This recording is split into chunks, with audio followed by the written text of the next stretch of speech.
So here in this question, firstly, the tax rate T is 21% or 0.21.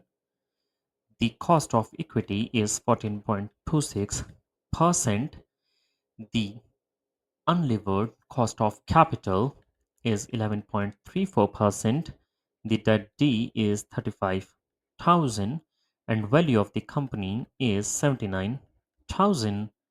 Now we calculate the equity value E, and that is V minus D, which is 79,000 minus 35,000, that is 44,000.